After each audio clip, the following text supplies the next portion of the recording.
Graças a Deus. Cumprimento a todos com a paz do Senhor. Quem está feliz com Jesus? Amém. Então encontra uma pessoa bonita do seu lado, dá um sorriso para ela.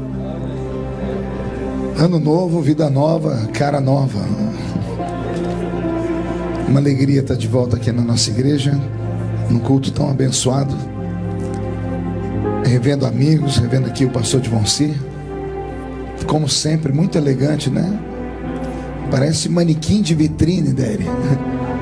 Manequim de vitrine de shopping center, né? Pastor Divonci, a sua esposa, alegria em vê-los. Antes de mais nada, eu quero aqui agradecer a Deus pela vida do apóstolo Ariel, a nossa mãezinha Jussara, pelo carinho de ter recebido a minha família na sua casa, por esses dias de férias que eu aqui passei. Amanhã eu estou descendo para o sofrimento, eu vou lá para a Flórida. Vou tirar umas fotos do sol e mandar para vocês aqui, né? Muito obrigado, viu, mãezinha? Muito obrigado, Dere. A minha família, por onde passa, deixa um problema na despensa, né? E que eu venho com a turma toda, então vem eu, cortador, o migrador, o destruidor, o devorador.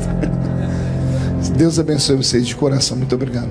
Agradecer aos pastores que me receberam nas suas congregações, onde tivemos com o pastor Júnior lá em Framingham, pastor Fabiano na ilha, pastor Vitor em Melbourne, Peabody.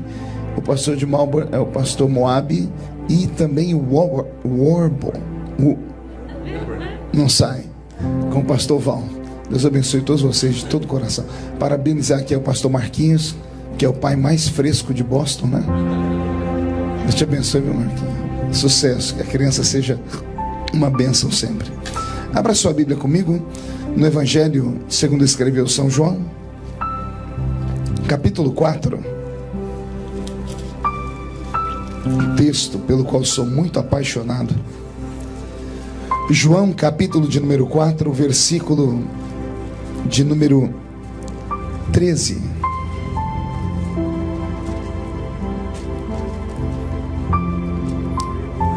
Está escrito assim: E Jesus respondeu e disse-lhe: Qualquer que beber desta água tornará a ter sede, mas aquele que beber da água que eu lhe der nunca mais terá sede, porque a água que eu lhe der se fará nele uma fonte que vai jorrar para a vida eterna. Capítulo 7 do mesmo livro, 2 páginas para frente, versículo de número 38 e 39. João 7, 38 e 39, está escrito assim: Quem crê em mim, como diz a Escritura, rios de água viva correrão do seu interior. E isto ele disse a respeito do Espírito que haviam de receber os que nele crescem, porque o Espírito Santo ainda não fora dado, porque Jesus não havia sido ainda glorificado. Amém, igreja? Feche a Bíblia, coloque no banco, na cadeira, pegue na mão da pessoa mais perfumada do seu lado. Ainda dá tempo. E vamos orar. Pai, nós te exaltamos, nós te glorificamos. Te exaltamos porque o Senhor é grande, porque o seu poder é imenso, porque este será o ano das coisas inaudíveis, porque esse será um ano de surpresas sobre a nossa vida. Se me falha a memória, Senhor, é o primeiro culto do ano aqui na nossa igreja, um culto onde os seus filhos deixaram seus afazeres e vieram para o santuário te honrar, te exaltar pela saúde, pela paz, pela família e pela prospecção de dias melhores que virão sobre esta terra. E coube a mim ser o mensageiro desta noite, então eu lhe peço misericórdia, lhe peço inspiração, e lhe peço que o Senhor cerque este santuário com a sua presença, e que num raio de 5 quilômetros, onde houver um demônio alojado, que esses demônios recuem, porque se não recuarem, serão queimados pelo poder da sua glória que será derramada nesse lugar. Que os seus filhos que vieram tristes comecem a saltar de alegria, porque esta noite marcará para sempre a nossa história na sua presença. Antes que eu comece a pregar, Senhor, eu lhe faço 2 pedidos. O primeiro é que os anjos desçam entre nós. desçam trazendo brasas de fogo entre nós. Comecem a esparramar estas brasas entre nós. E onde houver um crente cheio do Espírito Santo, incendeia a alma dele nesta noite. E o segundo pedido, ó Deus, é que esta palavra alcance pessoas de perto e pessoas que estão longe, e que o seu nome seja glorificado para sempre. E toda a igreja diz: os que podem, tomem seu assento aplaudindo a Jesus, porque Ele é bom, porque Ele é maravilhoso. Ficou muito alto o som aqui no altar, Zazá. Se você tirar só um pouquinho de agudo, eu vou te dar um beijo depois. Ainda mais que ontem eu descobri que você é irmão da esposa do pastor Júnior, da pastora Isabelle. Eu não sabia disso. Ainda bem que eu não falei mal dele na mesa, né? Deus abençoe vocês. Pois bem, o Evangelho segundo escreveu São João, no capítulo 4 e no capítulo 7, contam histórias paralelas, histórias de encontros. Aliás, o resumo dos evangelhos são isso: encontros entre Jesus e seres humanos. Repito, seres humanos. Não era encontro de Jesus com anjos, não era encontro de Jesus com reis que se julgavam ser super-homens. Era um encontro de Jesus com gente como a gente, gente de carne, gente de osso, gente que carregava os seus traumas, os seus erros, os seus pecados, as suas vis histórias, histórias tristes, histórias de perturbação, história de perca, história de violência na família, história de abandono. O Senhor amava se envolver com as multidões.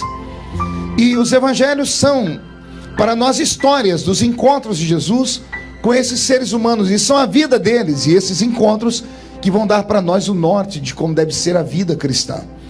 No capítulo 4, eu tenho um encontro de Jesus com uma mulher que a Bíblia nos nega o seu nome. Ela chama de mulher samaritana. Eu sempre gosto de enfeitar um pouco a história, né, para ajudar a audiência a compreender o que eu estou pregando. Eu queria que você voltasse comigo no tempo agora, uns 2000 anos atrás só. Encontrasse no meio de uma terra poeirenta, naquela Palestina antiga, o mestre de Nazaré, usando a sua estola sacerdotal branca, sendo amparado por um séquito de 12 intrépidos seres humanos, a quem ele escolheu para serem a sua escola apostólica. Eles com certeza vinham um passo à frente, o mestre vinha atrás, em contemplação, em meditação. E eu queria imaginar o que os 12 conversavam, pastor Júnior. Eu imagino Pedro, Tiago e João, um alfinetando o outro, acotovelando o outro, e dizendo: o culto ontem foi lindo, né? Você viu aquele cego que enxergou? E o outro dizendo: cego eu não vi não, porque de onde eu estava só deu para ver o paralítico andar. E o outro: e eu não vi nem cego nem paralítico, eu vi foi aquele mudo que saiu gritando: hosanas, hosanas, hosanas. Era mais ou menos assim que eu imagino que era a vida deles, o cotidiano deles. Eles dormiam ao lado do Senhor, acordavam ao lado do Senhor, tomavam café da manhã com Ele, almoçavam com Ele, jantavam com Ele, oravam com Ele. Então eles estavam acostumados o Senhor acordar após o café da manhã, eles saírem para o endereço que Ele dava e sempre para o encontro com uma grande multidão. Depois do milagre que Jesus fez nas bodas de Caná da Galileia, o ministério dele se tornou público, então a privacidade dele quase inexistia. Acredito piamente que no capítulo 4 de João aqui, Jesus saiu de madrugada.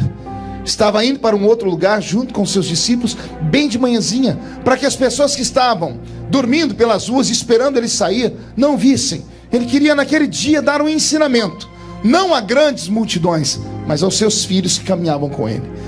Estão eles caminhando, e para infortúnio do coração dos 12, mas para uma alegria imensa no coração de Cristo, eles estão vindo por uma terra poeirenta, e de repente a terra bifurca, a terra abre em 2 caminhos. A vicinal se divide. À esquerda tem uma placa indicando Samaria, terra de Sicar. À direita, a rodovia continuava, daria uma volta imensa ao redor da cidade de Sicar. E 1h30 depois, se continuassem por esse caminho, chegariam lá na outra vicinal que levariam eles para um outro caminho. O destino de Jesus não era Samaria naquele dia, não era a terra de Sicar. Ali era só um lugar de passagem. Como os 12 discípulos estão à frente, quando eles olham a placa indicando à esquerda Sicar, Samaria, eles não pensam 2 vezes, nem entram para aquele lugar. Resolvem dar uma volta por fora. Por quê? porque a terra de Samaria era para eles uma terra maldita, era uma terra de gente pecadora. Centenas de anos antes desse episódio, judeus e samaritanos estavam adorando a Deus, não sei em qual das festas, se do tabernáculo, se da Pessaque, da Páscoa. Eu sei que enquanto estavam adorando, um estava salmodiando, e enquanto um salmodiava, os outros confirmavam, diziam amém, ou bendito seja o nome do Senhor, coisas desse tipo. Até que alguém resolveu dizer assim: Deus será adorado no alto da montanha. E ao invés de ouvir um amém, ouviu alguém dizer assim: não, está errado, Deus tem que ser adorado em Jerusalém. Começou a briga. Esse que disse que Deus tinha que ser adorado lá no alto da montanha refuta e diz: não, Deus tem que ser adorado no alto da montanha, porque foi lá que ele falou com Moisés, seu servo. E o outro que defendeu Jerusalém disse: não, Deus tem que ser adorado em Jerusalém, porque Jerusalém é a cidade de Davi. E o outro refutou dizendo: não, é no alto da montanha que Deus tem que ser adorado, porque foi lá que Deus revelou os 10 mandamentos. E o outro: não, Deus tem que ser adorado em Jerusalém, porque ela é cercada por 7 montanhas, e o 7 é o número da perfeição. E por causa dessa briga, dessa discussão, romperam com a comunhão. Judeus e samaritanos, irmãos de sangue, perderam a comunhão, a amizade. Chegaram a criar doutrinas, mãezinha. Criaram doutrinas para separar, só para que judeus não conversassem com samaritanos. Colocaram roupas diferentes nas mulheres. As mulheres samaritanas usavam um cinto diferente das mulheres judias, exatamente para que quando andassem pelas ruas, porque eram muito parecidas na face, ao olharem a roupa, alguém dizia: não, só tem cara de judeu, mas é samaritano, e vice-versa. E por isso romperam com a comunhão, romperam com a amizade. Eu tenho dito isso há alguns anos. Que pena que as pessoas ainda se espelham na placa da igreja para manter comunhão com uma pessoa ou com outra. Lá na minha cidadezinha, em Orlândia, um dia lá na Vila Tatu aconteceu um episódio que eu nunca vou esquecer. Tinha um ponto de ônibus e 2 irmãs se encontraram, pastor Val. 2 irmãs sentaram uma do lado da outra, cidade pequena, mas bairros distantes, elas não se conheciam. Só que as 2 eram crentes, e crente tem um negócio com ele que qualquer outro que é crente descobre que ele é crente, né? É como se fosse um dispositivo. Acho que é aquilo que Paulo disse, né? O espírito que está em um testifica com o espírito que está em outro, que ambos são filhos de Deus.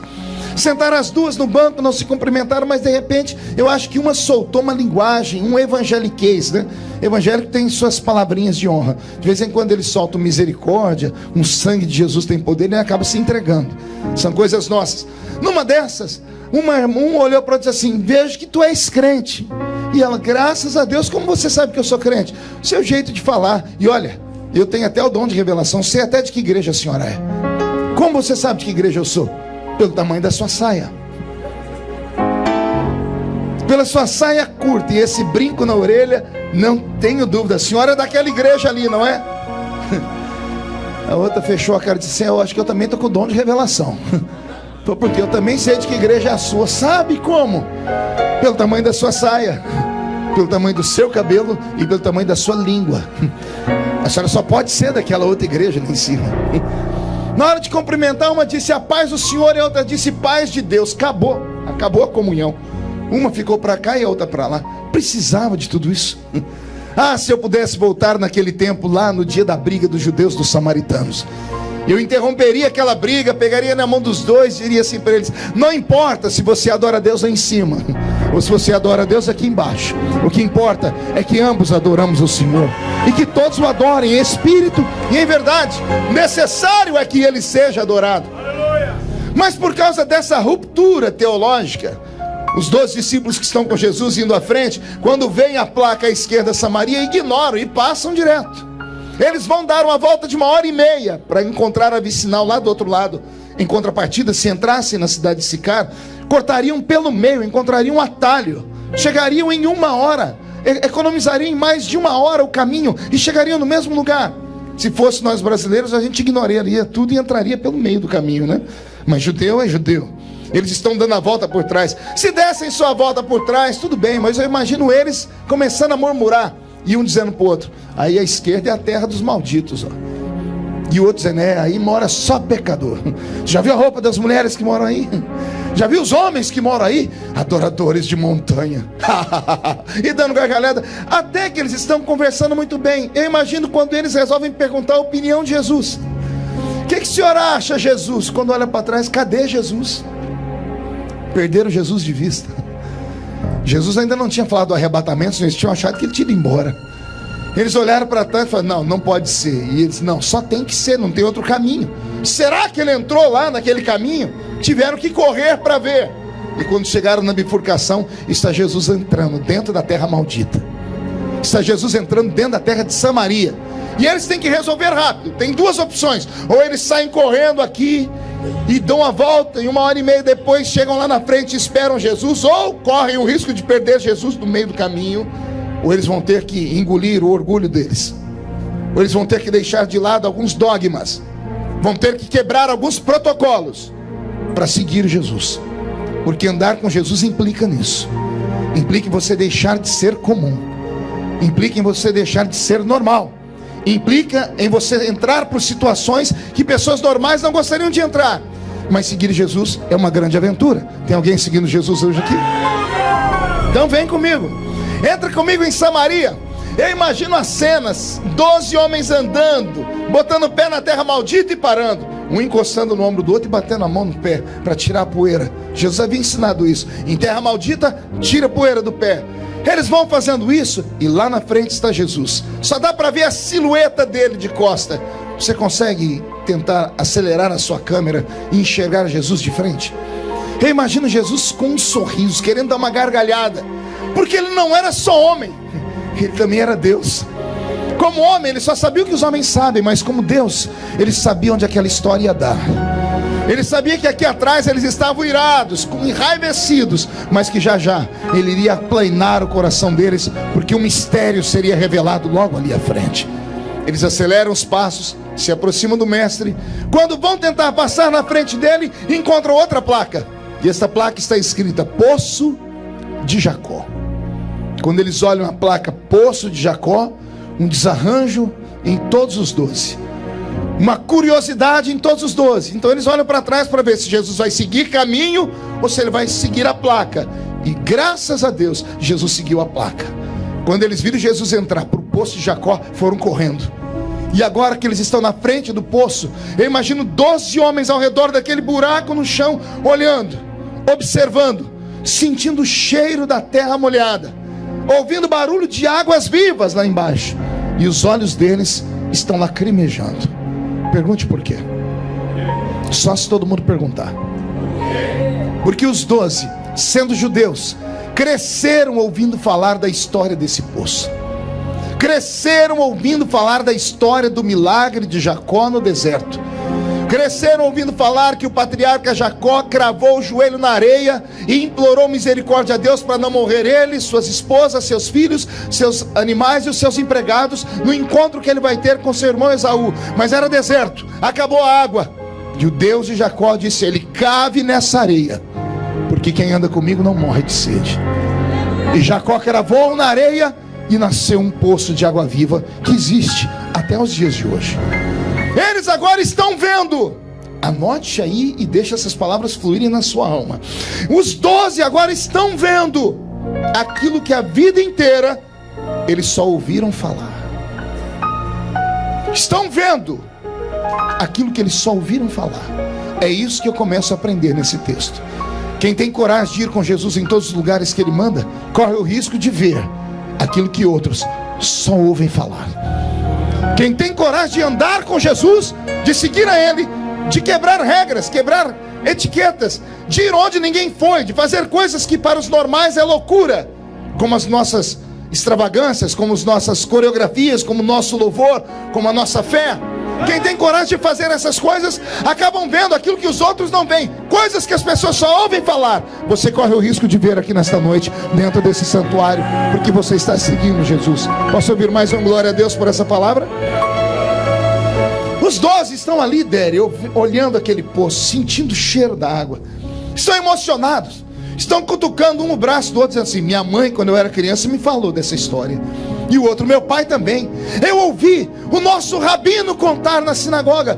Eles estão deliciando-se com a visão que estão tendo. Aí Jesus quebra o clima, fazendo assim. Todo mundo para, olha para ele, e ele diz assim: gente, está um calor aqui, né? Muito quente. Eu estou com sede. Estou com sede. E a vergonha invade o coração dos 12, porque eles estão de frente de um poço tem água viva, mas eles não estão preparados para tirar água lá de dentro. Isso aqui é um conselho forte para quem vem para o culto. Não basta entrar no culto. Como eu tenho sempre ensinado, é preciso, além do culto, entrar na presença de Deus. Não basta atravessar a porta da igreja. Eu digo sempre que entrar na igreja até cachorro entra, porque a porta fica aberta. Mas entrar no culto e na presença de Deus, aí é só para aquele que está preparado. Não adianta estar aqui dentro e não estar preparado para receber o que Deus tem para dar. Pastor, será que é possível? É só você olhar do seu lado esquerdo e direito que você vai ver. Tem alguns que entram aqui dentro e abrem o guarda-chuva. Como assim, pastor? Começa a chover no irmão da esquerda, chove no irmão da direita, o da frente dá grito de glória, o outro dá um pulo, tem um até que enrola pelo chão, e tem uns que não abrem a boca nem para respirar. Não basta andar ao lado dele, tem que estar ao lado dele preparado para fazer as coisas que ele te pede para fazer. Eles estão diante do milagre, pastor Val, e não podem tirar água lá de dentro. Não tem uma xícara na mão. Mas não é esse o ensinamento que Jesus quer dar. Jesus não quer deixar eles numa situação constrangedora. Então Jesus se antecipa, imagino, se afasta deles um pouquinho, encontra uma pedra debaixo de um zimbro. Ele senta na pedra e diz assim: gente, aqui na frente, se não me falha a memória, eu vi uma placa ali atrás, tem uma cidade chamada Sicar. Vão à frente, preparem comida, bebida, encontre um lugar para eu repousar. Eu me encontro com vocês lá na frente. Eu vou descansar porque essa noite, enquanto vocês dormiam, eu subi o monte para orar, então eu estou mais cansado que vocês. Os 12 se confabulam, chegam à seguinte conclusão: nós não podemos deixar Jesus sozinho. Eles deixam um para ficar ali do lado dele, como uma espécie de guarda-costa. Pastor, como é que o senhor sabe disso? Está escrito? Não, não está escrito, mas basta ter um pouquinho de inteligência, porque alguém escreveu a história. Alguém foi testemunha ocular, e só um foi testemunha ocular dessa história: João, o apóstolo. Os 11 ou os 12 se reuniram e escolheram João para que João ficasse ao lado de Cristo. Jesus está sentado numa pedra, João está aqui em pé, de braço cruzado. Tem 11 homens fugindo, indo para dentro da cidade de Sicar. Quando eles estão à distância, que dá para perceber que Jesus não está vendo mais eles, eu imagino o diálogo, pastor Moses, um olhando para a cara do outro, dizendo assim: que fiasco. O homem dá tudo que a gente quer. Ele multiplica pão, ele multiplica peixe, ele alimenta a gente, as pessoas dão pouso para a gente. Tudo que a gente quer ele dá. E agora que ele pediu um copo d'água, ele não pediu vinho, ele não pediu uma barra de ouro, ele pediu água. E nenhum de nós pode dar água para ele. A gente precisa melhorar esse ministério. Os 11 estão conversando quando de repente, no sentido contrário, passa uma mulher. Passa quem? Esta mulher, quando passa por eles, dá frio da planta dos pés ao alto da cabeça deles. Quando ela já está longe, os 11 olham para trás para olhar a mulher, e começa a indagação: não pode ser. Será? Sim, não tem outro jeito. O que chamou a atenção daquela mulher neles foram duas coisas. Primeiro, o cinto que ela usava. O cinto identificava ela como samaritana. Samaritano era sinônimo de pecador, miserável. A outra coisa é que no ombro direito dela ela tinha um cântaro. Eles não tinham uma xícara, mas ela tinha um cântaro. Ela está indo para o poço, de onde eles estão vindo. Eles não mataram a sede de Jesus, mas ela está indo com um negócio que ela pode acabar matando a sede de Jesus. Mas os 11 estão se confabulando, dizendo assim: mas Jesus é judeu, ele não vai pedir água para ela, porque ela é samaritana. Será? Os 11 querem correr para ver a história, mas não podem. Jesus deu ordem de ir para a cidade. Eles vão ver a história mais tarde. E a história que eles ouvem mais tarde vai mexer com a alma e com o coração deles. Interessante que aqui eu queria parar por um momento, só para fazer uma pequena meditação. Indo para cá, saindo de perto de Jesus, tem 11 discípulos. 11 o quê? 11 apóstolos. 11 o quê? 11 santos, sim ou não? 11 pilares da igreja, sim ou não? 11 homens de respeito, sim ou não? E vindo de lá para perto de Jesus, está vindo uma samaritana, uma pecadora. A sorte dela é que eles não tinham o dom que Jesus tinha. Se eles enxergassem nela o que Jesus enxergou, ela não chegava no poço. Ela teria sido apedrejada até a morte, porque ela não era uma mulher comum. Era uma mulher que já tinha tido 5 homens, e o que ela tem agora não é dela. Calma aí, se o homem que ela tem agora não é dela, ela está em adultério. E adultério, quer seja em Israel, quer seja em Samaria, era punido à base de apedrejamento e pauladas. A sorte dessa mulher é que os discípulos não sabem quem ela era, mas eu sei, e você também sabe. Então por isso eu falo, estão indo 11 santos, e está vindo uma adúltera.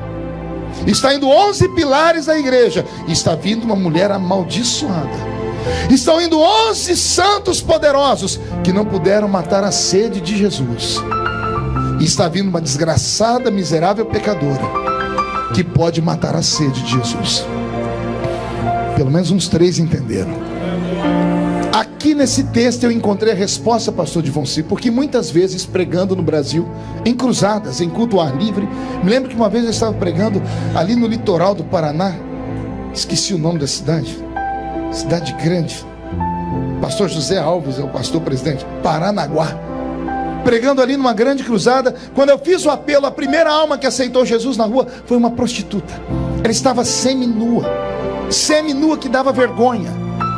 Quando ela chegou perto do altar, ela dobrou o joelho, não era nem altar, era uma caçamba de um caminhão. Ela arrancou os brincos, porque ela conhecia a cultura da igreja. Ela arrancou os maços de cigarro e jogou em cima do caminhão, e caiu de joelhos, aos gritos. Quando ela caiu de joelhos, os gritos dela se transformaram em choro, e o choro em línguas estranhas. Jesus batizou ela com o Espírito Santo. Agora a cena que eu vi na sequência me horrorizou. 2 irmãs do ciclo de oração que estavam bem perto, de coquezinho na cabeça e Bíblia na mão, vieram correndo e botaram a mão na prostituta e começaram a dizer: sai, Satanás, nós te repreendemos agora, espírito de enganação, deixa ela. E a mulher, não entendendo nada, ainda bem que não estava entendendo nada, continuou orando e falando em línguas estranhas. Aí chegou uma pessoa e tirou elas de perto dela, e ela saindo dizendo assim: como pode? Como é que Jesus pode batizar uma mulher que está vestida desse jeito? Como Jesus pode abençoar alguém que está desse jeito? Isso não é o Espírito Santo. Aquelas irmãzinhas podiam ser crentes, mas não conheciam Jesus. Elas não conhecem o nosso Salvador. Quem se preocupa com a aparência são homens. O meu Senhor se preocupa com aquilo que está por dentro do ser humano. É nessa história que eu encontrei a resposta. 11 santos não podiam matar a sede dele, mas uma prostituta, aleluia, ela pode tocar ele. Às vezes é mais ou menos isso que acontece num culto como esse, né? Quantas vezes a gente está pregando e a gente conhece os crentes, né? Sou pastor de igreja, a gente conhece os membros de igreja. Você prega, o cidadão fica te olhando com a cara parecendo que foi batizado num pote de vinagre. Aí entra na igreja uma pessoa que nunca foi crente, ela fica constrangida, porque ela baixa a cabeça, você percebe que ela fica assim, de canto de olho, ela começa a chorar. Ela não entende nada do que eu estou pregando, mas ela sente tudo que eu estou falando. Aí os crentes que entendem o que eu estou pregando já não sentem mais o que eu estou falando. Senhoras e senhores, às vezes é melhor rever o nosso sentimômetro espiritual. Dá uma olhadinha pro seu irmão e pergunta: como é que está o seu? Está quebrado? Diga para ele: porque é o primeiro culto do ano e você não abriu a boca nem para respirar ainda. Aliás, teve uns 3 desgraça desse chiclete. Pelo amor de Deus, você está na presença do Eterno. 2017 você venceu. Dê um grito de glória ao nome dele. Se alegra. Aleluia. Lá vai a pecadora. Os 11 vão embora querendo saber o que deu. Vão saber mais tarde. Quando a pecadora chega perto do poço, de soslaio. Soslaio é canto de olho. De soslaio, de canto de olho para a esquerda, para a direita, ela percebe que na beira do poço tem 2 homens, e os 2 são judeus. A roupa deles identifica eles, só que a roupa de um deles deixa ela apavorada, porque a roupa dele é branca. É a roupa de um doutor da lei, é a roupa de um sacerdote. Pastor, por que deixa ela apavorada? Porque ela conhece a lei. Se ele descobrir o pecado dela, ele pode mandar matá-la. Então ela, apavorada, dobra o joelho, tira debaixo do seu cinto uma corda, tira o cântaro do ombro, amarra uma corda no gargalo do cântaro e solta o cântaro dentro do poço. Ela quer que termine rápido para ir embora. Quando o cântaro bate nas águas, barulho de água e movimento, pastor Marquinhos, ela ergue o cântaro, e quando o cântaro sai, de dentro do poço ele sai vertendo água fria, água cristalina, água pura, água que mata a sede de qualquer moribundo, pastor Moses. Quando ela tira o cântaro, ela desamarra, vai dar um jeito de amarrar na cintura, porque ela quer que aquilo acabe logo. São 2 judeus e ela é samaritana. Um deles é doutor da lei, e esses doutores da lei também, ele pode ser da entidade dos cabalas, ele pode ser um doutor da lei que tenha dom de revelação. Você sabia disso? Sabia que existem judeus que têm dom de revelação? Os que estudam a cabala, eles também oram por doentes. Eu conheci um dia desses, um deles. É coisa forte. Quando ela percebe isso, ela quer que termine logo aquilo, porque aquilo está sendo um suplício. Quando ela vai se levantar para ir embora, pastor Zaqueu, o silêncio é quebrado, a voz do mestre é ouvida, e ele diz assim para ela: senhora, me dá um pouco de água para eu beber, porque eu estou com sede. Oh, palavra bonita. Você consegue imaginar a humildade do Salvador? Ele não olha o pecado, ele não olha a aparência, ele não olha a religião dela, ele não olha a roupa dela, ele não olha o estado civil dela, ele não olha nada. Ele diz assim: moça, me dá um pouco dessa água para eu beber. E ela esquece o que ela é. Por um momento ela esquece que ela é uma mulher de vida fácil, que ela é uma prostituta de luxo. Ela olha para ele e ela lembra só da maldita ou bendita religião. Os olhos dela trincam, os dentes dela rangem, ela solta golpes sobre o meu Jesus. Ela diz assim para ele: como sendo tu homem, judeu, vem pedir água a mim, que sou mulher samaritana? Traduzir isso é dolorido, às vezes até vergonhoso. Ela está tocando em 2 pontos frágeis de Jesus. Ela está tocando no sexo dele e na etnia dele. Mas não é apenas na etnia, é na etnia religiosa. Como é que ela sabe que Jesus é da tribo de Judá para chamar ele de judeu? Naquela época não chamavam judeus de judeus, chamavam judeus de hebreus. Só se chamava judeus aqueles que eram da tribo de Judá. Jesus era da tribo de Judá, mas ela não sabia disso. Quando ela chama ele de judeu, ela está falando da religião dele. A roupa branca identificou como sendo você judeu, ou seja, da religião judaica, do judaísmo. Aí ela apela: como sendo tu homem. Ela está querendo dizer assim: homem nenhum conversa com uma mulher que não seja da sua família, com uma mulher que não seja do seu povo, e vem você falar comigo. Ela olha para Jesus e, com todo respeito, não sei se alguém já te deu uma interpretação como essa, eu quero crer que naquele dia aquela mulher saiu de casa determinada a mudar de vida. Ela estava cansada de ser um pedaço de carne na mão de homens, de bestas feras. Ela estava cansada de ser um objeto. Era uma mulher que foi abusada desde sempre. Uma mulher, para se tornar uma prostituta, não era por vontade própria. Uma mulher violentada, uma mulher estuprada. O peso não caía sobre o estuprador, caía sobre ela.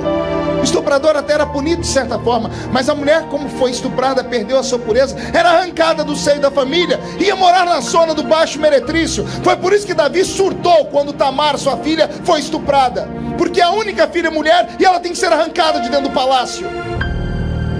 Essa mulher não era prostituta porque queria, e o que ela tem agora mexe comigo, porque calma aí, ela é mulher, ela tem um homem que não é dela, ela está vivendo uma vida amaziada. Os samaritanos também puniam isso à base da pedrada. Por que nunca puniram ela? Possivelmente ela era amante de alguém muito importante, um político, ou pior, um religioso. E as pessoas sabiam do poder que tinham os sacerdotes naquele tempo. Lembra? Foram eles que mandaram matar o meu Jesus. E também sabiam do poder dos políticos. E como ela devia ser muito bela, era amante de um deles, ninguém tinha coragem de tocar nela, porque ela tinha alguém que guardava as costas dela. Mas isso não tornava ela uma pessoa feliz. Pelo contrário, todos os homens que se aproximaram dela quiseram arrancar algo dela. Quando ela está na beira do poço, cansada de viver, ela vê um líder do judaísmo mexendo com ela. Ela achou que Jesus era mais um. Quando Jesus puxou conversa com ela, ela olhou para ele e disse assim: é mais um que me quer, é mais um homem que quer o meu corpo, é mais alguém que quer me deflorar, que quer me humilhar. Essa mulher, a atitude dela é fantástica, é uma atitude de coragem, é uma atitude de quem cansou daquela vida, porque ela reage. A reação dela pode provocar a morte, porque Jesus não está sozinho, ele tem um outro ali. Ele é o doutor da lei. Se ele faz um sinal assim para João, João pega pedra e paus e mata ela. Ele é o líder da religião. E João chegaria em Israel e seria aplaudido ao contar essa história. Matei uma samaritana que tentou falar mal do mestre. Seria aplaudido. Essa mulher parece que ela diz assim: eu morro, mas ninguém nunca mais toca em mim. Parece que é a decisão dela: eu prefiro morrer do que continuar levando a vida podre e porca como é que eu levo. Por isso ela encarou Jesus como sendo tu um macho, um religioso fraco. Vem pedir água a mim, que sou mulher samaritana. Ela deve ter fechado o olho e esperado um grito de Jesus ou pedras e paus. João está olhando para o chão, está tremendo. Ele quer pegar pedras e paus e esperar o mestre mandar matá-la. Mas ela não escuta gritos. Aleluia. Ela também não escuta pedras e paus. Ela escuta a voz dele mais mansa do que antes. E ele diz assim para ela: ah, mulher, se tu soubesses quem sou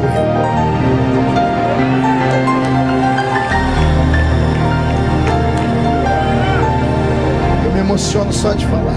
Ah, se tu soubesses quem sou eu não sou como os outros, mulher. Eu não quero um pedaço de você, eu não quero te levar para a cama, eu não quero destruir sua vida, eu não quero abusar de você.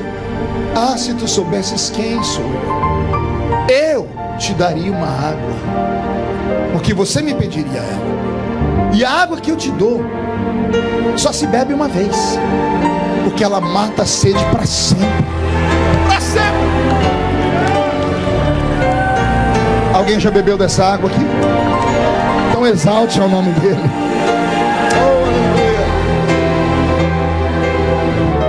João está sem ação, deve estar chutando pedra para cá, pedaço de pau para lá. A mulher levanta o olhar, olha para Jesus, ela não sabe o que fazer, porque ela foi agressiva, ela foi deselegante, ela agrediu ele, Nani. E ele, ao invés de agredi-la, liberou uma palavra de amor dele, liberou uma palavra de paixão. Olha como muda o tratamento. A maneira como você trata alguém é a maneira como a pessoa vai te tratar. Antes, ela olhou para Jesus e chamou ele do quê? Homem judeu, macho religioso. Depois que Jesus disse isso para ela, olha como ela vai chamar ele: mas Senhor. Vou deixar você degustar. Primeiro ela diz: como sendo tu homem judeu, pede água a mim, que sou mulher samaritana. Ele diz: ah, se tu soubesses quem sou eu, você me pediria água e eu te daria uma água que quem bebe dela nunca mais tem sede. Aí ela olha para ele e diz assim: mas Senhor. Só trata alguém como Senhor quem reconhece que é menor do que ele.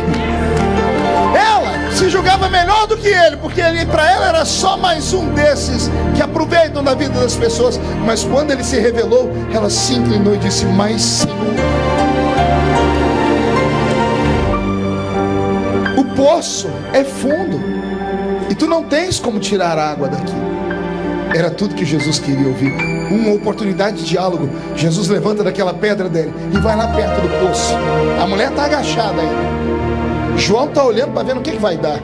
E Jesus está olhando para o poço, dizendo: é verdade, o poço é fundo e eu não tenho como te dar água daí. Meus discípulos não têm, foram todos embora. E esse que está aqui não tem também. Mas a água que eu vou te dar não está aqui. A água que eu quero te dar não está aqui. E a mente dela viaja ao redor daquele poço, num raio de 10 quilômetros. Não tem água, não tem rio, não tem córrego, não tem lagoa, não tem nada. Quem já foi lá, eu já tive lá, no que é a reminiscência da terra de Sicar. Não tem nada ao redor daquele lugar. Aí a mente da mulher viaja e diz: se a água que o Senhor vai me dar não está aqui, onde está a água? Aí Jesus se revela. Ele abre os braços e diz: eu sou a fonte da água da vida. Eu sou a fonte da água da vida. Quem bebe desta água nunca mais tem sede. Linda história, não é? Pois bem, vamos tirar aqui alguns ensinamentos dessa história. O primeiro ensinamento que eu aprendo dessa história tem a ver com igreja, tem a ver com culto. Pergunte por quê.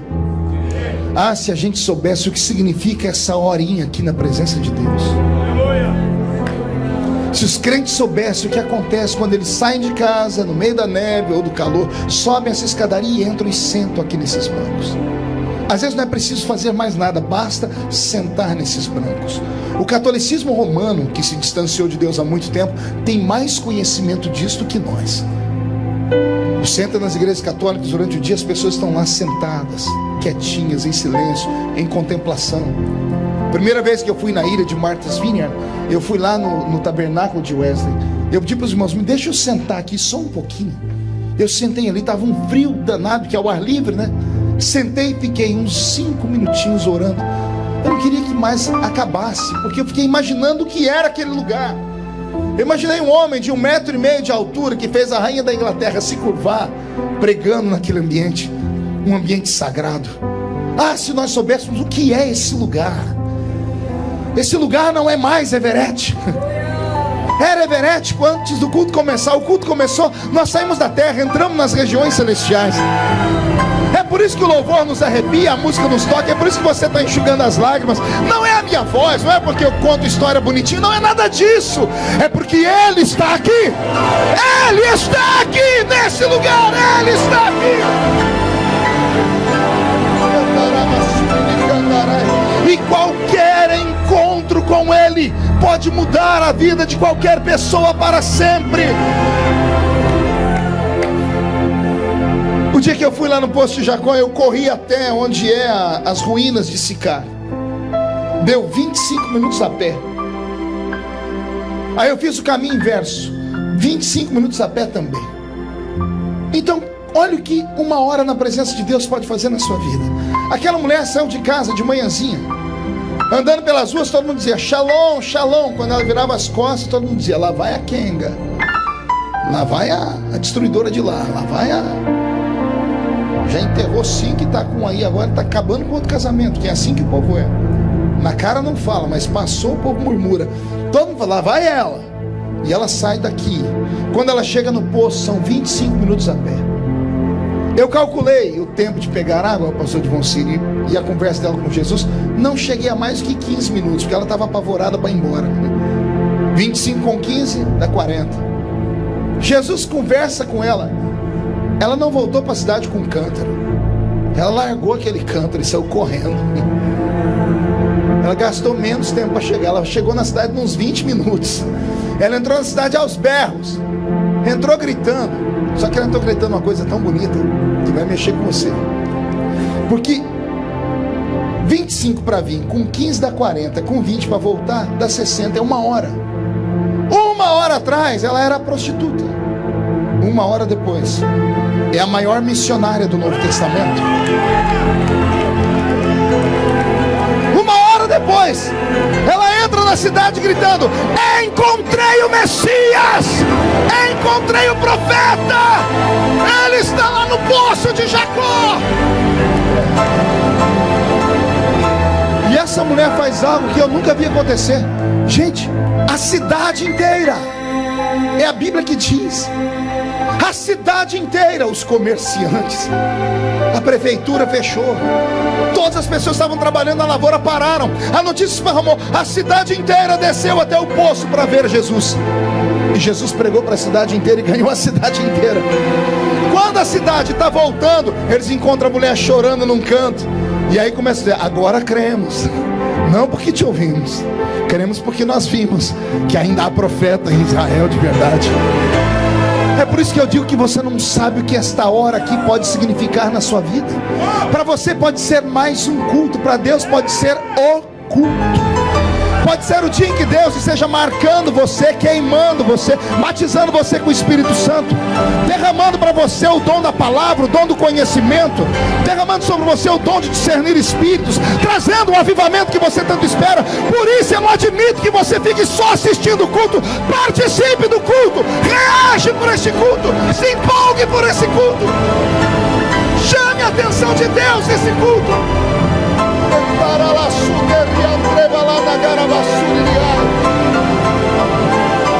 Oh, aleluia. Há um Deus no céu te olhando nessa noite. Há Há um Deus no céu esperando a sua reação nesse culto. Você diz: vou para o culto, é o primeiro culto do ano, vamos ver o que Deus vai me dar. Por incrível que pareça, Deus falou a mesma coisa de você. Deus disse: é o primeiro culto do ano, vamos lá, vamos ver o que eu vou ganhar. Então estamos nos impasse. Ele quer e você quer. Só que Ele é Deus. Ele merece mais do que você. Dê a Ele e Ele te dará tudo que você precisa. Eu não vou me prolongar muito, mas eu quero aqui tirar desse texto algo que o Senhor falou no meu coração, que é muito profundo. Oxalá que eu tenha condições de interpretar. Sentado naquela pedra, falando Deus. Então eu compreendo que sentado na pedra está um homem com sede. Mas permita-me o Senhor falar. Sentado naquela pedra também está Deus. E Deus também está com sede. Posso, talvez seja uma forçação da interpretação do texto, uma hermenêutica que beira a linha da quase heresia, mas não é. Porque Deus é um ser que não tem necessidade de nada. Mas no meu pensamento, sentado naquela pedra, eu tenho uma linguagem, uma figura de linguagem eterna. Eu tenho Deus olhando para a sua criatura dizendo: só você pode matar a minha sede. Me dá água para beber. Sede do quê, pastor? Sede de ser adorado como Deus. Deus tem todo o poder. Não tenha nada que Ele não possa fazer. E o que Ele não pode fazer, não faz, não porque não pode, mas porque o seu caráter o impede. Deus tem tudo e um pouco mais. Mas vem cá, que graça tem você comprar um terno novo e sair andando com ele para a igreja com a etiqueta pendurada, só para todo mundo falar: terno novo, hein? Oh, esqueci a etiqueta. Não, desculpa. Que graça tem a senhora fazer o cabelo, fica lá aquele sofrimento, 4 horas para deixar o cabelo dessa cor, né? Ou dessa textura. Aí chega em casa, fica lá esperando. O marido vai chegar, quando ele abre a porta, a senhora está bem esperando ele assim. Aí ele olha e faz: tá tudo bem? Aí a senhora faz assim. Aí fala: é problema no pescoço, meu amor? Aí já começa a subir o nervo, né? Ela diz: você não está notando nada diferente? Ele fala: o brinco. Ele fala: não, é o cabelo, eu mexi no cabelo. Que graça tem você fazer uma coisa e ter que ficar falando. Imagina, você emagreceu e ter que falar: vocês viram a dieta que eu fiz? O legal é quando alguém chega e fala: nossa, você emagreceu, você está diferente. Ser Deus é assim também. Que graça tem ser Deus, Ele ir para frente do espelho e falar: eu me amo, eu me adoro. Não, para isso Ele fez cada um de nós. Deus só tem sede de uma coisa: sede de adoração. Deus é um ser que tem que ser adorado. Já falei isso aqui alguns anos atrás e repito. Um dia lendo a Bíblia eu descobri que só existe uma coisa acima de Deus. Ai, pastor, isso beira heresia mesmo. Beira mesmo. Quando eu li, eu também tomei um susto, porque para mim Deus estava acima de tudo. Porque só olha para cima quem precisa de alguma coisa. Esse é o pensamento humano. Mas a Bíblia diz que um dia um homem entrou no santuário de Deus, no ano em que morreu o seu tio Uzias. Ele diz: e eu vi o Senhor assentado no alto e sublime trono, e acima dele os serafins voavam e cantavam: Santo, Santo, Santo, Santo é o Senhor dos exércitos. Aí, o dia que eu li isso, eu falei assim: Deus, calma aí, tem alguma coisa errada aqui. Os serafins estão acima do trono de Deus. Por quê? E o que Deus me contou é algo muito simples. Eu acredito, espero que você entenda, porque entrou no meu coração e eu criei. O Senhor diz para mim: não, a gente não olha para cima só quando tem um sofrimento. A gente também levanta a cabeça quando está muito feliz, ou quando a gente sente um perfume muito gostoso. Quem aqui já chegou em casa, abriu a panela e fez assim? Os comerciais de televisão de comida tem sempre isso. A pessoa abre a panela, faz assim e levanta a cabeça. É para mostrar felicidade. Parece que é para mostrar alegria, felicidade. O Senhor disse para mim: eu não levanto a cabeça porque eu estou procurando ajuda. Não, eu levanto a cabeça porque o perfume é muito bom. Mas perfume do que? O Senhor disse para mim: filho, quando a igreja na terra me adora, ela adora com barulho, mas o louvor não chega no céu como barulho. O louvor é filtrado e ele chega no céu em forma de sacrifício, em forma de libação, em forma de incenso. Está escrito em Apocalipse: a oração dos santos é derramada diante do altar de Deus, e Deus sente o cheiro dela. Deus não ouve, Deus sente o cheiro. E eu falei: por que o Espírito Santo transforma o barulho em cheiro? O Senhor diz: para eu não cometer injustiça, porque nem todo mundo grita para me adorar. Tem uns que gritam para não ficar sozinho. Tem uns que abrem a boca de sono e para tapear o sono da glória a Deus. Já viu isso? A pessoa vai abrir a boca dizendo assim: aleluia. Não é assim? Nas vigílias acontece muito. As pessoas estão dormindo, ela já acorda falando em língua estranha, nem sabe o que está falando. Não faz sentido nenhum o que ela está fazendo. Não é louvor nenhum isso. Então quando um dá glória a Deus de verdade, a gente sente, arrepia tudo, sobe. Quando uns vão dando, aí se vai virando um louvor coletivo, aí sobe. Quando sobe, o Espírito Santo fica no meio, dizendo assim: esse é de verdade, esse aqui é só da boca para fora. Aí ele vai filtrando. O que chega diante de Deus é incenso. Aí Deus diz para mim: quando chega o louvor verdadeiro lá da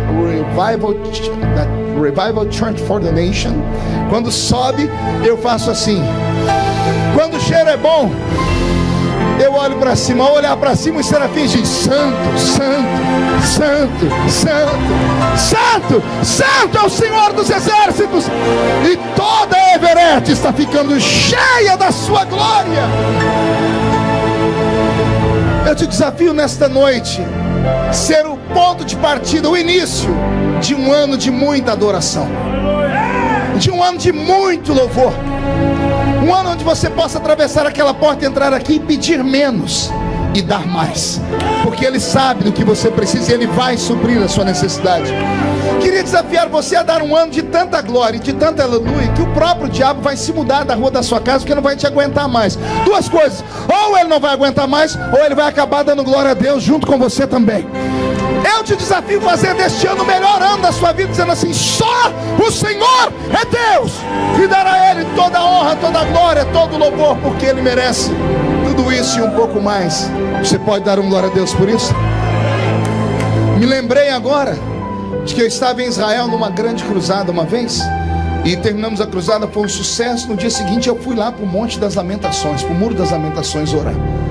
E eu levei comigo aquele locutor da Rede Globo, o Cid Moreira. Quem lembra do Cid Moreira? Só os velhos, né?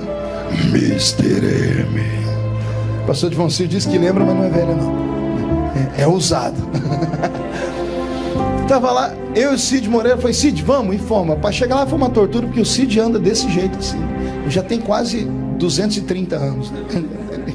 Aí o Cid foi, chegamos lá, cada um colocamos o quipá. Eu falei: Cid, você encontra um lugar aí que eu vou encontrar o meu. Eu quero chegar naquela montanha lá aquela muralha. E para chegar lá, um Deus nos acuda. É muita gente, né? Só que eu sou brasileiro e não desisto nunca. E fui empurrando um, empurrando o outro. Quando eu achei uma brechinha no meio do muro, eu disse: pronto, é aqui que hoje eu faço um pacto com Deus. Tirei do meu bolso um pedido de oração. Não sei se você sabe, no Brasil, quando alguém sabe que você vai para Israel, eles falam: põe meu nome lá. Aí você sai com um negocinho enrolado. Quando você estica, dá 1 quilômetro. Tem oração até pelo cachorrinho da vizinha. Aí enrolei o meu papelzinho, e antes de começar a orar, eu tinha que encontrar um lugarzinho para colocar o pedido de oração. E aí foi uma tortura. Uma música triste, por favor. Não tinha nenhum buraquinho para colocar o pedido de oração. E eu falei: eu não viajei milhares de quilômetros para voltar com esse pedido de oração. Senhor, me ajuda, porque senão eu vou pecar. Aí eu olhei e tive uma visão. Eu vi um papelzinho que estava bem amarelinho, num buraquinho daqueles lá. Esse aqui Jesus já escutou. Não é pecado não, né? Aquele lá já estava amarelinho, tava... Eu cheguei, a barriga bem perto, coloquei o dedo e fiz assim, tuque, e coloquei o meu pedido de oração lá. A igreja me perdoa por isso? Ufa, graças a Deus. Aí eu orei. Aí eu comecei a orar com vontade. Falei: achei o lugar para colocar meu pedido de oração. Só que eu encarnei um assembleiano seminarista orando. Levantei as duas mãos para o céu e comecei: soberano eterno, magnífico, imarcessível, Rei dos reis, Senhor dos senhores, Pai da eternidade, Príncipe da paz. Eu estava indo. Eu sei que eu já tinha atravessado o átrio, estava chegando no lugar santo, quando eu tomei uma pancada na mão esquerda. Mas a pancada foi tão forte que eu quase emendei um palavrão na oração. Porque não foi você, mas doeu demais, que a mão chegou a formigar, que eu parei de orar e fiz ai! E olhei para cá para falar quem foi que fez isso. Eu ia brigar com a pessoa, mas quando eu olhei para cá, o ser humano era alto demais. Eu fui olhando e ele não parava de crescer. Era um judeu de uns 2 metros de altura, e ele ainda tinha um chapéu na cabeça, devia dar uns 2,5 metros. E esse judeu estava orando assim, ó. E foi um murro desse que ele acertou na minha mão. Eu falei, vou ficar quieto, estou em oração. Cheguei para cá, né? Levantei a mão, comecei a orar de novo. Não deu certo, que acertaram essa mão. Só que essa acertaram mais de levezinho. Eu olhei, não foi soco. O judeu que estava de cá, aqueles que usam roupa preta, que tem um cabelinho enrolado aqui, o judeu ortodoxo, ele orava assim, ó. E ele bateu a cabeça na minha mão. E eu olhei para o de cá. Olhei para o de cá e falei, que bando de doido. Fiquei quietinho aqui, levantei a mão para terminar a oração. Me empurraram de costas, que eu bati a cabeça no muro. Aí eu desci da cruz. E eu olhei para trás para ver um judeu que estava atrás de mim. Ele orava assim, ó. E eu comecei a olhar, tinha um que orava assim. Outros ficavam assim, amarrado o negócio aqui na mão, apertando um botão. Eu fiquei, aquela loucura. Eu falei, meu Deus, o que é isso? Aí o meu intérprete estava perto, falei, ô Eliaquim, o que é isso? O que esse povo está fazendo? Que loucura é essa? Ele disse, loucura não, pastor, respeite os meus irmãos. Eu falei, desculpe, eu respeito, mas o que eles estão fazendo? Meus irmãos estão orando. E eu falei, precisa tudo isso para orar? Ó, eu, pentecostal, membro da Revival Church for the Nation, achando loucura eles daquele jeito. Aqui teve um que deu uma cambalhota aqui agora no meio da igreja, e eu achando louco aquilo lá. Ele olhou para mim e falou assim, pastor, eu não posso falar porque o senhor está pagando a minha diária. Eu disse, não, eu faço questão, se é um ensinamento eu quero aprender. O pastor, graças a Deus, pela primeira vez vou poder ensinar de verdade para um crente ou um cristão que é orar. Ele falou para mim, até quando vocês crentes e cristãos vão achar que sabem orar, pastor? Eu falei, eu não sei orar não, né? Ele disse, pastor, vocês estão gatinhando na oração. Pastor, quando vocês começaram a orar 2.000 anos atrás, já fazia 4.000 que a gente orava. Aprenda a orar com a gente. E eu disse, a gente está errando no que? Ele falou assim, vocês não leram os profetas? Os profetas ensinam que Deus não recebe palavras vãs, repetições vãs de palavras comuns. Pastor, oração não é monólogo não. Não é só um que fala. Oração é diálogo. São 2 falando. É o Senhor falando com o Pai e o Pai falando com o Senhor. Oração é diálogo. E tem mais, pastor. O senhor está vendo aquele meu irmão ali orando assim? Eu disse, estou.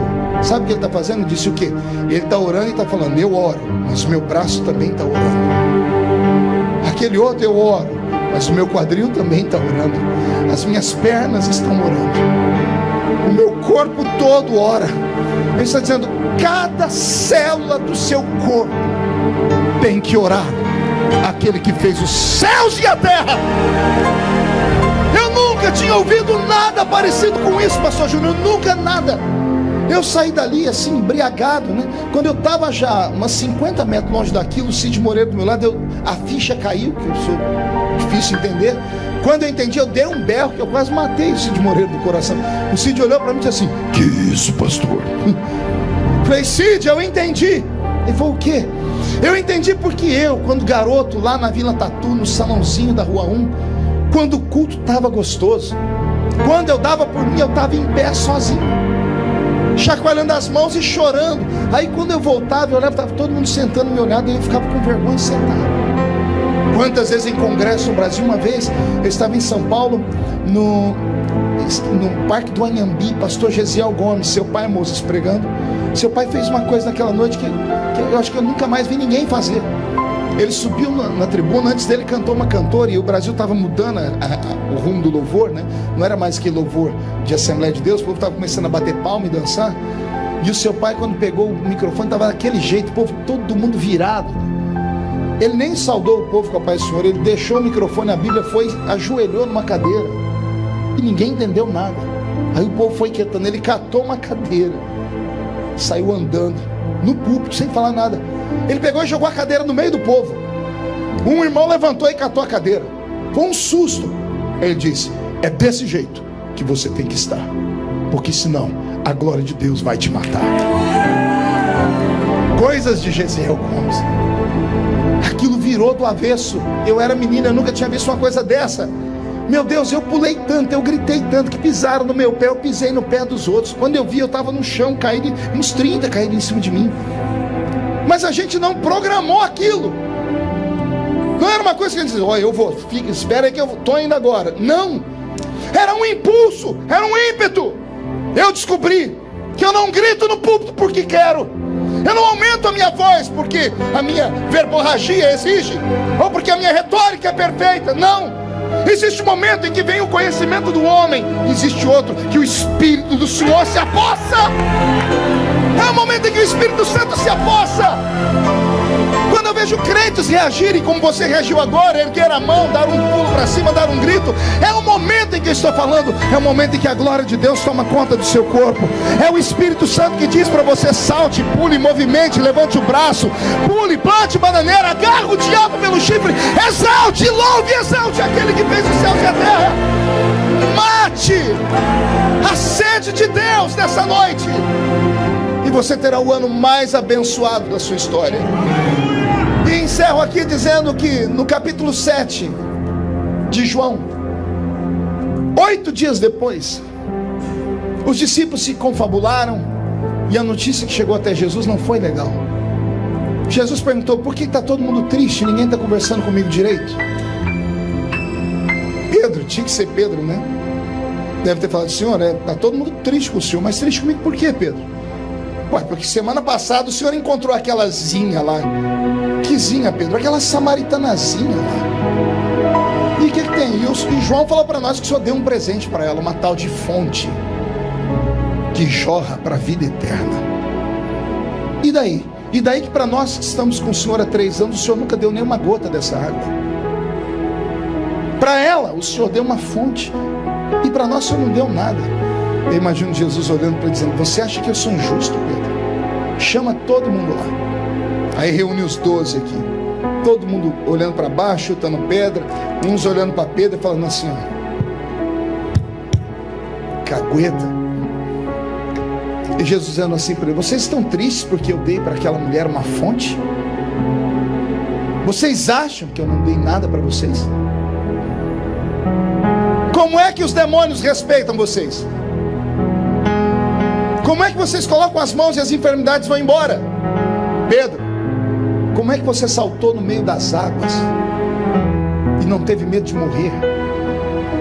João, Tiago, como é que vocês mandaram a sua mãe vir falar para mim que quando eu entrar no meu reino é para colocar uma à minha esquerda e outra à minha direita? Que ousadia é essa? Só cura enfermos, só expulsa demônios, só anda em cima das águas, só não tem medo da morte, só é ousado quem já bebeu da água da vida. E eu imagino eles olhando assim: Senhor, então quer dizer que nós temos a fonte? E Jesus diz: não, vocês tinham. Como assim? A fonte é só o início. Eu dei a fonte para vocês há 3 anos atrás, quando vocês começaram a andar comigo. Não lembro que eu disse para a mulher? João não disse? Eu disse para ela: se as minhas palavras permanecerem na senhora, essa fonte vai jorrar para a vida eterna. Para vocês a palavra é outra. Se as minhas palavras permanecerem em vós, a fonte, que já virou um rio, porque ela jorrou tanto e tanto e tanto, vai fazer fluir um rio de água viva, que por onde passar, tudo que está morto vai viver. Eu encerro trazendo uma resposta. Você que aceitou Jesus aqui em Boston, ou que veio para cá com alguns irmãos, sempre se pergunta: por que aquele irmão que veio comigo hoje é pastor, é ministro de louvor, já é missionário, e eu ainda estou aqui dando trabalho? A resposta que te vem às vezes é porque ele tinha chamado e você não. É mentira. É mentira. O problema é o que você fez com a sua fonte. Você entulhou ela.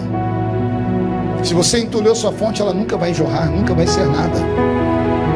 Se você deixar palavras negativas, pessoas que te perseguem, o problema que você trouxe do país, ou uma queda que você teve, ou uma desavença, ou a destruição do seu lar, ou as tragédias que acometem o ser humano, se você deixar que essas tragédias tapem a sua história, você pode colocar um ponto final nela, porque você nunca vai passar disso aí. Agora, se nessa noite você deixar Jesus desentulhar sua fonte, arrancar tudo aquilo que te atrapalhou em 2016, sua fonte vai jorrar, sua fonte vai virar um rio de águas vivas. Às vezes, por onde eu passo, as pessoas perguntam: poxa, você vem aqui na Mero já há 16 anos. Eu acho que eu sou um dos poucos nesses 16 anos que o povo ainda de vez em quando para ouvir. Eu sei que é o Dery que manda, né? O Dery manda, quem tem juízo obedece, né? O pastor Ariel fala: é para escutar ele, então vem todo mundo me escutar. Mas ainda tem azeite, você ainda recebe algo. Às vezes até uma palavra que eu já preguei, outras vezes, mesmo assim ela toca a sua alma. Alguns tentam encontrar calma, mas ele mudou por fora só. A fonte é a mesma. O rio continua fluindo. O seu rio tem que fluir, irmão. Pastor, tem mensagens que você nunca pregou, estão prontas para você. Eu costumo dizer que o lugar do mundo onde estão os maiores tesouros se chama cemitério. No cemitério estão aqueles que poderiam ter descoberto a cura do câncer, a cura da AIDS. O melhor sermão para ser pregado está dentro do cemitério, que foram de homens e mulheres que, por causa do primeiro bloqueio na vida, porque alguém disse não a eles, desistiram da chamada, desistiram da história e arrastaram o seu talento para dentro de uma cova. Se eu dependesse dos anos de seminário para ser o que eu sou hoje, eu nunca seria nada. Eu fui humilhado por todos os professores de teologia, todos. O professor de hermenêutica era o pior.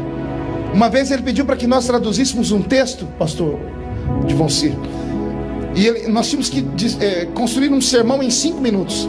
O sermão tinha que ter começo, meio, fim, apelo e oferta, em 5 minutos. E ele deu o tema. E tinha os meninos da minha época que eram bons. O pessoal imitava o Napoleão Falcão, Gilmar Santos, essa turma toda, porque eles tinham voz para imitar. E a minha voz sempre foi pouca, porque o meu pulmão é pequeno. Eu nunca dei conta de imitar eles. Aí quando eu fui falar, eu comecei a falar do meu jeito, do jeito que eu tô aqui. Pedi para alguém fazer um solinho no violão, que eu comecei desse jeito. Isso, eu consigo operar quando tem uma anestesia, ajuda. Aí foi indo. Quando eu terminava de falar, estava todo mundo chorando, até o infeliz do professor. Ele enxugava as lágrimas e dizia assim: Feliciano, você está na profissão errada. Você tinha que ser roteirista de cinema, escritor de livros, porque púlpito de Assembleia de Deus não é lugar de contar historinha para a gente chorar. O infeliz sentia Deus, mas dizia que eu não podia ser pregador, porque o meu jeito de falar era esse. Um dia eu subi a montanha para orar, e eu encerro aqui. Eu disse: Deus, eu nunca vou ser pregador, porque o pastor disse que eu não posso, meu professor disse que eu não posso, só porque eu conto história. E Jesus falou para mim: é ciúmes. O que? Ciúmes. Ciúmes do quê? De você. Por que ciúmes de mim? Porque você prega igual eu pregava quando eu estava na terra. Os sermões de Jesus eram histórias. Jesus, quando queria pregar muito, chamava a multidão e dizia assim: um pai tinha 2 filhos. Oh glória! Morreu um homem rico e morreu Lázaro. Os sermões de Jesus não eram histórias, não eram essas mensagens escalafobéticas que a gente espera. A unção não está na entonação da voz do pregador, muito menos no seu conhecimento. A unção está na sua intimidade, no louvor a Deus e na atribuição que Ele dá ao Senhor. O Senhor te trouxe nesta noite para te dizer isso. Vou te usar do seu jeito, só que adore o meu nome, glorifique o meu nome. Salta da terra, grita, planta bananeira, fala em língua estranha, deixe falar o que quiserem falar de você. Agora, quando tiverem pregar, quando tiverem orar e cantar, aí sim vão ter que dizer: Deus está na vida dele. Todos que creem nesta palavra, fiquem de pé, por gentileza. Como hoje é o culto de ensino da igreja, eu vou pedir autorização ao nosso pastor para fazer um convite. É um convite diferente. Feche os olhos. Eu queria convidar nessa noite homens e mulheres, meninos e meninas, que sonham em ser usados por Deus, que querem ser pregadores, pastores, cantores, levitas, missionários, mas que encontram dificuldade na mente, dificuldade na língua, vergonha ao falar, timidez diante das pessoas. Se você crê que a unção de Deus ela é repartida, que ela é transferível, eu te desafio a vir aqui perto de mim. Quero orar por você. Quero orar para que o Senhor Deus dê um upgrade na sua vida. Isso. Mas eu já vou te dizendo, vem matando a sede de Deus. Vem matando a sede de Deus. O Zazá está aí? O Zazá, aquele louvor que você cantou, teu é o poder, tu é a glória, tu é a majestade, o reino. Esse louvor abre o céu. E eu vou fazer um pedido: ninguém saia antes da bênção apostólica, que há um segredo nessa noite aqui ainda. Isso.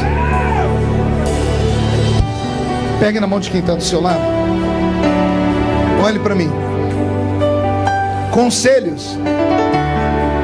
Nem sempre a minha botija foi cheia.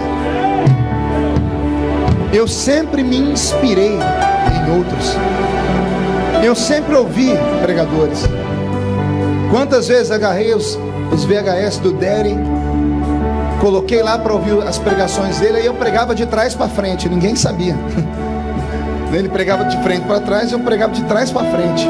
O pastor de Vonci pregou uma mensagem uma vez dos Gideões, eu decodifiquei ela em 3 e fiz 3 sermões com a mesma mensagem.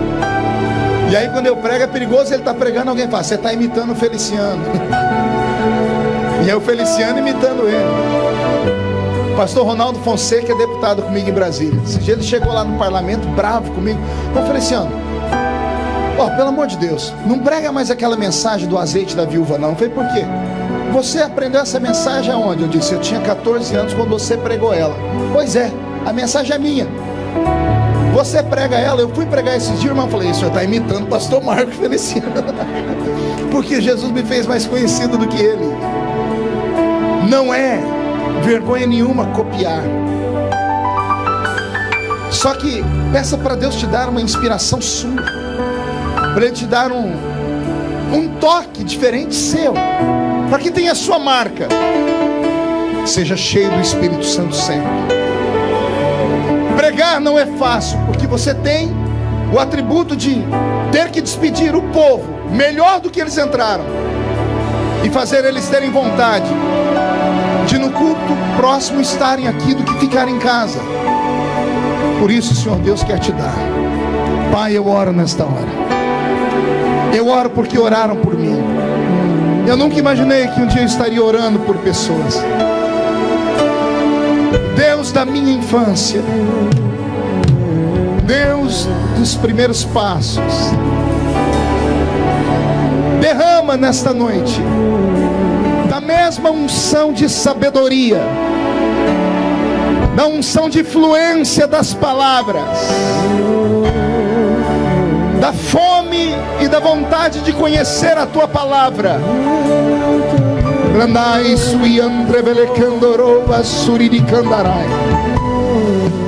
Aquele que está pedindo, Pai, dê. Aquele que está buscando, que encontra. Aquele que está batendo, que a porta se abra.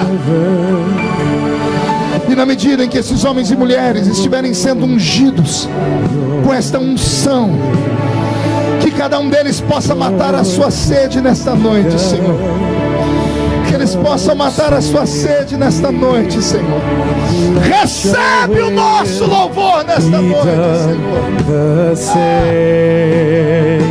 On earth as it is in heaven, let o louvor está abrindo o céu, receba. Caia sobre eles a sua glória.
É o poder.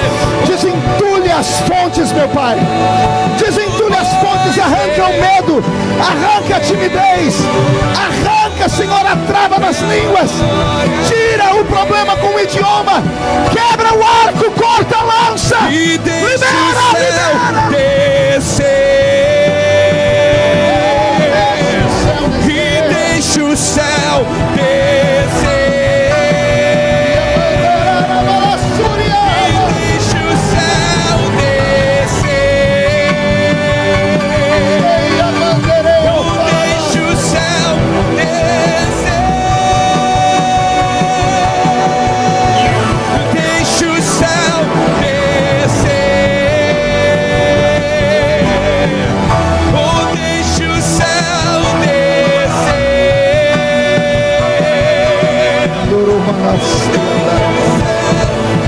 Solte a mão do seu irmão, levante a mão ao alto da cabeça, bem alta, e diga comigo em nome de Jesus: todos os demônios que travam a minha língua, que travam a minha mente, que colocam medo em mim, timidez em mim, eu ordeno, venha para a palma da minha mão agora, feche a sua mão com força.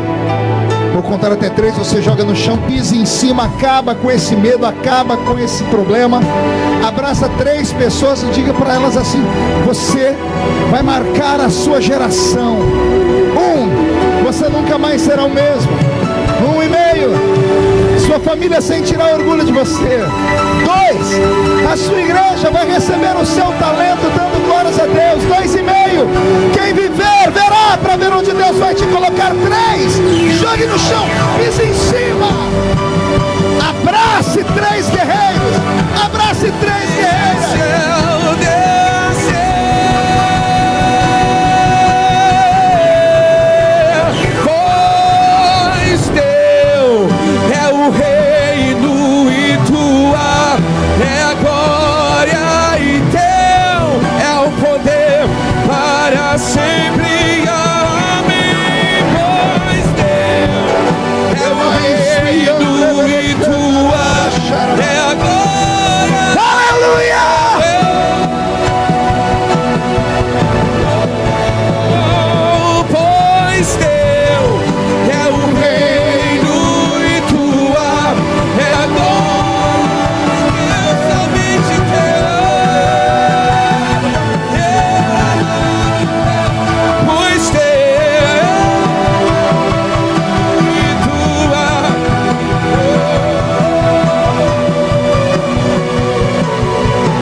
Pode dar a Jesus uma linda salva de palmas?